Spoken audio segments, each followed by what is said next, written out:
Hi everyone, my name is Juliet Rebello, and if you're new here, I'm a real estate agent in Orange County, California. And in today's video, we're gonna be talking about something super honest and raw. We're gonna be talking about finance, and we're gonna be getting into my financial journey and a side hustle that I've been doing that I really wanna share with you guys. Spoiler alert, we're gonna be talking about the stock market and pretty much how I was able to break into the stock market despite knowing essentially nothing about it. I have no background in finance and investing. This is all stuff that I've been learning in the past couple of months. I'm really excited to share this with you guys because this has helped me generate passive income so I can cover my bills. And I just really want to share what I've learned so far. I'm by no means an expert in investing in the stock market. I'm just going to be going over my experience, my personal journey, and hopefully I can inspire some of you guys to get into this as well because it's extremely lucrative. You just have to have the time and patience to learn, but hopefully this inspires you guys to try out something new. This has really changed my life. Without further ado, let's get into it. I have my iPad here for like a little bit of notes because I had so many thoughts on this, but it's so important for you to set your goals before you get into something. I mean, we hear this over and over again all the time, like write down your goals, manifest it, materialize it. But that's 100% real. Like, always set your intention before you get into something and where you want it to go so you can kind of see long-term how you want things to play out and have a deeper purpose in mind. So we're only our second month into the year. Actually, this month is almost over. So we're about to be our third month into the year. But this year, I had a financial goal that I wanted to set for myself. And I'm sure a lot of other people, when they're like thinking of their New Year's goals for 2025, I'm sure they're also thinking about like financial goals. Like everybody, we all want to make money. We all want to make money, right? But we all kind of have different reasons as to why we want to make money. It's kind of personal. It kind of ties back into like our deeper purpose and, what we really want to do. Is what I'm really trying to get at here is that I just want you guys to set an intention of like your deeper purpose. Don't just think about numbers and finance. I want you guys to think about why you want to, reach a certain financial level. If you want something you've never had, you have to do something that you've never done. And that quote has really become like my mantra this year because if you're doing something over and over again and you're not getting the results that you want, and that's the universe's way of gently pushing you towards something else in your life that you need to tap into. Maybe you have a lot of untapped potential that you have been too scared to try out and you're not getting the results you want because it takes that discipline to get to the next level in order for you to become the person that you're supposed to be. I used the word gentle because nobody is gonna come and, smack you in the face and say, hey, you're not reaching your full potential. You're not being disciplined enough. Your life is starting to become mediocre. Your days are starting to look the same and you're not making any progress. Nobody's gonna tell you that because it hurts and it's rude. And I don't even think people wanna say that to themselves. Like I don't like to say that to myself. It's hurtful, it's scary.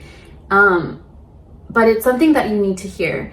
Our time on earth is so short. It's not promised and the years fly by like this. Like it's never too late to start, you guys. It's never too late. If you woke up this morning, that means that the universe, God, whatever you believe in is not done with you yet. They're not done with you yet. Every day is a fresh start. It's a new opportunity. So don't feel like it's too late for you. I don't know how old you are or, where you're from, but it's never too late for you. It's never too late for you. If you're hearing this message, it's really only going to resonate with you when you're actually ready to hear it. I'm telling you guys, if I had heard this message even a year ago, actually not even a year ago, let's say 6 months ago, I would have been like, oh, stock market, can't do it. Side hustle, I have to stay focused on what I'm doing right now and just stay focused on one stream of income. And while it's very important to just focus on one thing, if you guys read any finance book, they always say you need to have multiple sources of income coming in.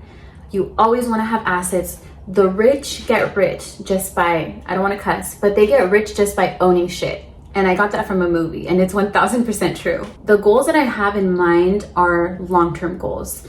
They're freedom, they're relief from my anxiety, relief from my debt, the ability to take care of the people that I love around me. Like for me, one of my goals is to buy my grandma a house. Always make sure that you think big picture when you're thinking about your financial goals. Don't just let materialistic things motivate you. I know it's really hard. Like, don't get me wrong, I have a dream car. I want to be able to have, you know, nice, beautiful things. I think we all want to have nice, beautiful things. So that's definitely okay. Like, I'm all for that. But I just want you guys to have a big picture goal in mind, because if you let these materialistic things motivate you, you're gonna kind of be in a cycle where you're just always chasing the next thing and spending your money on that. When you actually have a whole big picture goal in mind, like I want to be free, I want to be able to travel, I want to take care of my family, I want to buy a house one day, I want us all to feel financially secure. When you have that in mind, those little things are not going to be so tempting for you, because you know you have something way bigger. Okay guys, so a little bit about me. So after I graduated from UCLA, I entered the workforce immediately, and I just started working a bunch of different 9-to-5 jobs that I truly just wasn't happy with. Like I was a content producer for a social media a social media ad agency. I did payroll for a healthcare company. I was never ever happy working 9-to-5 jobs. So I always had like an escape plan in the back of my mind. The thing was that I just didn't have the leverage to actually leave or quit, because I had bills that I had to pay. I have car note, rent, insurance, and just basic living expenses. Again, I lived by myself, so I fully had to find a way to support myself. So I was like, I can't just be reckless and quit my job. So the more I spent my days clocking in and out, the more it was creeping up on me that I really didn't want to spend my life building somebody else's dream. On top of that, while I was building someone else's dream, I felt like it wasn't even worth it, because I wasn't even making the amount of money that I wanted to make. Now I know that I'm really just wasting my time. So I took a big leap of faith and I jumped into real estate.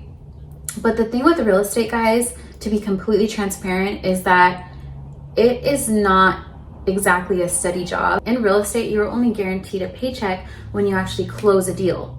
It doesn't matter how much work you put in, how many clients that you did showings for. If there's no contract signed at the end and no keys given to somebody, you are not getting paid. And there's definitely times that it will get slow. I'm sure every real estate agent has been through this. That's why in the last couple months, I've really been thinking about how I need to have multiple streams of income. It's not even like I want to have multiple streams of income. It's I need multiple streams of income. There's literally people that make money in their sleep, and I feel like I'm over here struggling for every single dollar that I get.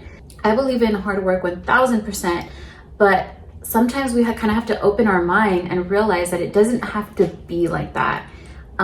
We just have to get smart about it. We have to be strategic. We have to be planful. And that's kind of how it led me to investing. So that's the reason that I'm making the video today, is because I want to share with you guys how I got into this journey, and that you really don't have to be like one of those finance bros or Wall Street guys to start investing. It's literally something that I believe anybody can learn, as long as you are dedicated to learning and having the discipline to do this. So I wanted to give you guys a little bit more background on literally how little that I knew about investing and how little that I knew about the stock market. So in 2021, I purchased Dogecoin because I think it was like spring of 2021. I had bought Dogecoin. It's, you know, I guess it's technically not a stock, but it's still an investment. It's cryptocurrency. Everybody was saying that Dogecoin was going to hit $1 because Elon Musk was going to go on SNL and promote it pretty much. But instead, what he ended up doing was he said that it was a hustle. So it ended up going down, and I was disappointed. I was really, really disappointed. And I was just thinking, like, I'm just not one of those people that knows how to do this type of stuff. It's just not my thing. Like, there's people that are really good at this, and I'm just not one of those people. I just don't know how to work it. Another limiting belief, not true. You can be smart in any way that you train your mind to be. That was not wise of me to completely shut that out, because remember guys, as I had mentioned in the intro, you don't want to ever shut out investing. Remember, the rich are rich, not from working for a paycheck every single week, but owning assets that are going to appreciate in value. The rich are rich from owning shit, okay? One cuss word. Okay, so let's fast forward. It's 2025. I had $8,000 sitting in my bank account, losing value. It was just sitting there stale. And remember guys, the reason that I'm saying I had $8,000 in my bank account sitting there and losing money is because when you have money just sitting in a checkings account or even in a high yield savings account, the purchasing power of your cash shrinks because of inflation. And I'm all for stability and security, but just letting you know, not to scare you, your money is losing value because of inflation. So what kind of led me to get into stocks and to actually start trading? So I have a group of friends, I guess like a trading group, and they were talking about Wells Fargo and how there was going to be an earnings report and the financial sector was hot, and it was only going to get hotter when the Trump administration came in. And if you've been watching the news, you'll know that banks and oil have both been doing extremely well. So after we kind of analyzed it and we saw a good opportunity, I jumped in. So I bought Wells Fargo at $69 per share on Fidelity, bought 115 shares, and it went up to $6 in one day, guys, in one day. So if I bought it at $69 per share and I bought 115, I made $690 on my $8,000 investment in one day. So what I just described to you guys right now is called a day trade.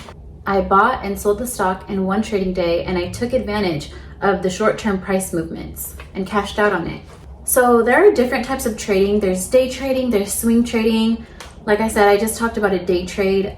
Swing trading, similarly, is when you let your trades develop over a period of time and then you take the profit. The whole reason that I was able to hop in on this opportunity is because checking the news every single day, I'm seeing what Trump is doing in office. You have to stay up to date on current events every single day.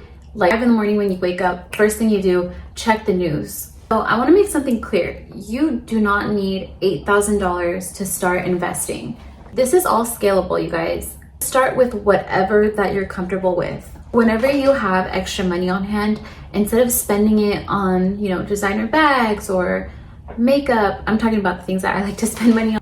But whenever you have extra money, you have to make the sacrifice and say, okay, instead of spending money on this thing that I like to buy, I'm just gonna wait and hold off. We're not saying no to it forever. We're holding off and we're taking that money and we're investing it so that we can get more. You really have to make sacrifices, because in investing, you do need money to make money.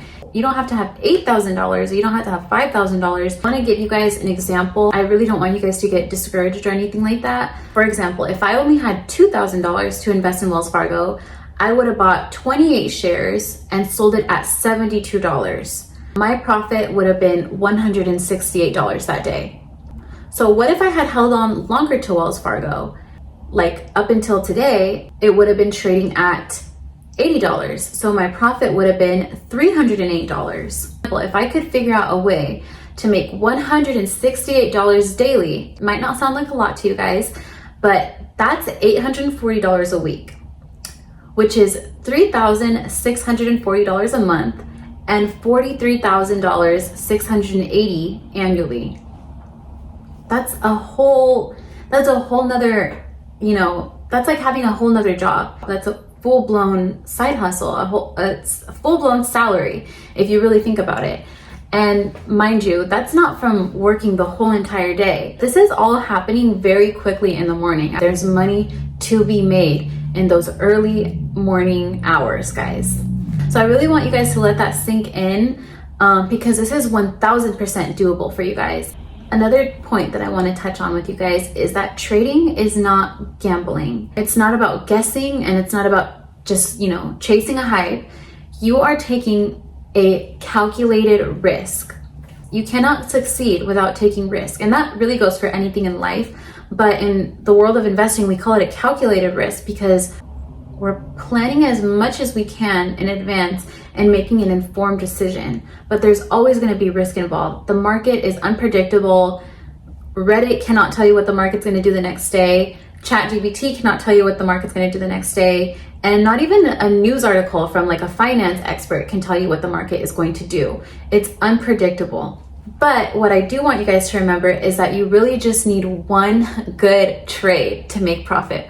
One good trade. So make sure that you stay updated on current events, read articles from sources like Bloomberg or The Economist, and pick stocks with strong potential based on fundamentals and technicals. And we'll talk about that in a future video, but just keep those things in mind for right now. Imagine doing that even just twice a week, you guys. That's an extra $1,200 per week just for making 2 smart trades that week. That's passive income. It goes back to the multiple streams of income that we want to have. So in conclusion, you guys, I just want you guys to know that I'm still learning this myself. I'm by zero means an expert on this. I'm still learning. This is a journey, you guys, and enjoy the journey. Don't get upset or let it ruin your day when you have, a bad trade going on or you've lost money. Even the best traders out there and the people on Wall Street have bad. You just always want to make sure that you're planning your risk, you have an exit plan. But if you stay consistent, guys, you will put yourself in a position to be successful in the long run. Trading is a lot like life. It has ups and it has downs. Every mistake has a lesson. I wrote this quote down. The most successful traders aren't the ones who never lose money. They're the ones who learn from their losses and keep improving. So if you guys are serious about this, if you guys have any questions, feel free to leave me a comment below. I would be more than happy to answer it for you guys. I love sharing the knowledge that I've gotten so far, even though I'm not an expert. Even if you are in the stage where you feel like you don't even know what a stock is, comment that below. Stay disciplined, start small, and stay in the game. So now, are you gonna sit on your money while it loses value, or are you gonna start making it work for you? Thank you guys so much for watching. I really appreciate it. Subscribe if you want to see more videos from me, and have a wonderful rest of your day. Bye.